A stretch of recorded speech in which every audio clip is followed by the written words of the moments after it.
Wheel of Fortune social correspondent Maggie Sajak has reportedly vowed to not let her father, Pat, and her boyfriend, interact. The 29-year-old is dating Scottish actor Ross McCall, 48, and she is afraid that Pat, 77, will say something out of line because he has no filter.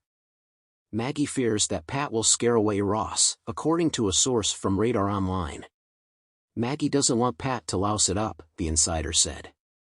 He has no filter. He blurts things out and offends people all the time. The insider said that Ross is very special to Maggie and she's determined not to let Pat wreck it for her.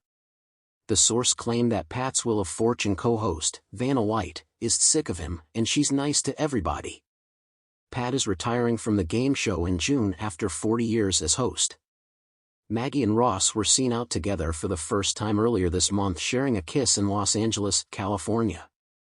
When their relationship started it's not clear, but the couple has been commenting on each other's Instagram posts for a few months now. Maggie has been there for a lot of cringeworthy moments where her father makes comments to contestants. Maggie's man.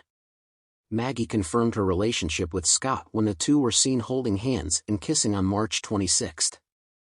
They walked the Band of Brothers star's dog in a park and along a street in L.A. After some time, they stopped to kiss behind a pole.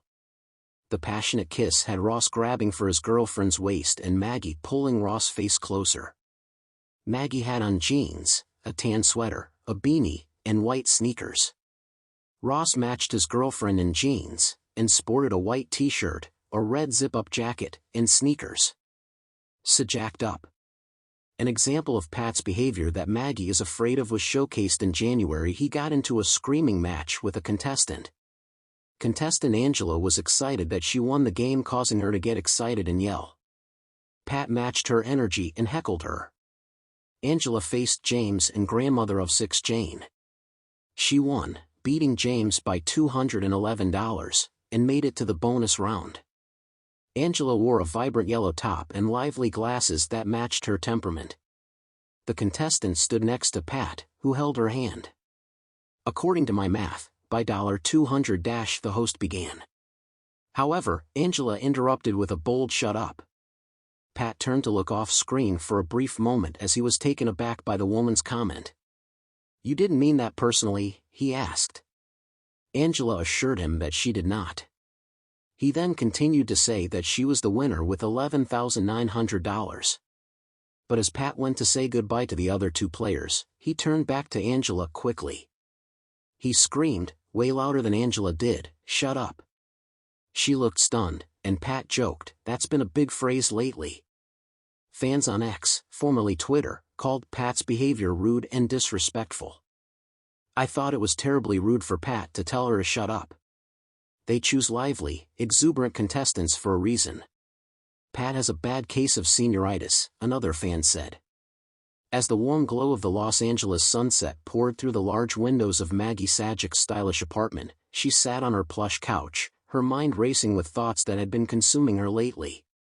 The sounds of laughter from the television, her father's iconic game show, Wheel of Fortune, faded into the background as she contemplated the delicate balance of love, family, and the public eye.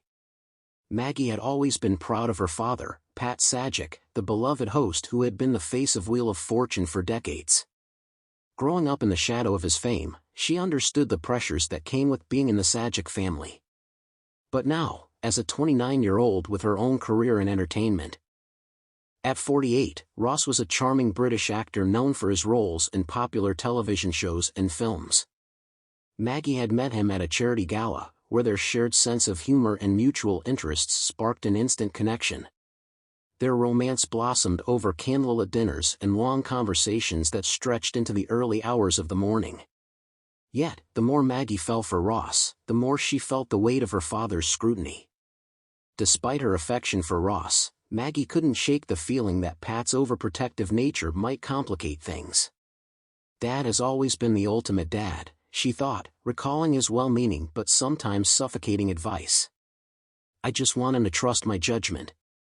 One Saturday afternoon, Maggie decided to invite Ross over for a casual get-together, hoping to introduce him to her father in a relaxed setting.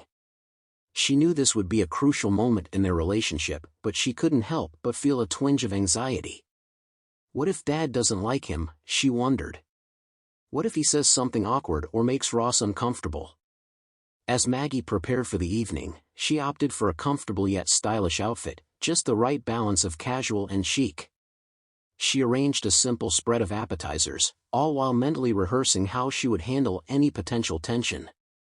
When Ross arrived, Maggie greeted him with a warm embrace. He brought a bottle of wine, and his easy charm immediately filled the room. As they settled into the evening, Maggie felt a sense of relief. Their chemistry was palpable, and she believed her father would see that. However, as Pat entered the room, Maggie's heart raced. The moment of truth had arrived. Pat's smile faded slightly when he saw Ross, and Maggie sensed the shift in energy. "Hey, Dad. This is Ross," she said, trying to keep her tone upbeat. "Nice to meet you, Pat." Ross extended his hand with confidence. "I'm a big fan of the show." Pat shook Ross's hand but didn't meet his gaze. "Thanks. Always good to meet a fan," he replied curtly, before redirecting his attention to Maggie. "So, how's work going, sweetheart?" Maggie felt a knot tighten in her stomach. She could sense the unspoken tension between her father and Ross, and she was determined to ease it. "We were just talking about some of our favorite movies," she said, hoping to draw Pat into the conversation. But Pat seemed distracted, his focus lingering on Ross. "And what are you doing these days, Ross?" he asked, his tone more probing than curious. "I'm working on a new project, nothing too serious," Ross replied, maintaining his composure. "Just something fun." Maggie could see her father's critical gaze dissecting Ross's every word. She jumped in again. "He's really talented, Dad. You should see him in this one show. I think you'd love it." Pat's lips tightened into a thin line. Talent is great, but what's really important is stability and reliability. His comment hung in the air, charged with a protective undertone that made Maggie's heart sink. As the evening wore on, Maggie felt the weight of her father's judgment pressing down on her. She tried to steer the conversation toward lighthearted topics, but Pat continued to drop subtle barbs that seemed directed at Ross, who handled them with grace but appeared increasingly uncomfortable. After Pat excused himself to answer a phone call, Maggie turned to Ross, her expression a mixture of frustration and concern. "I'm so sorry about that. He can be a bit intense sometimes." Ross shrugged, attempting to brush it off. "It's okay. I get it, he's just looking out for you."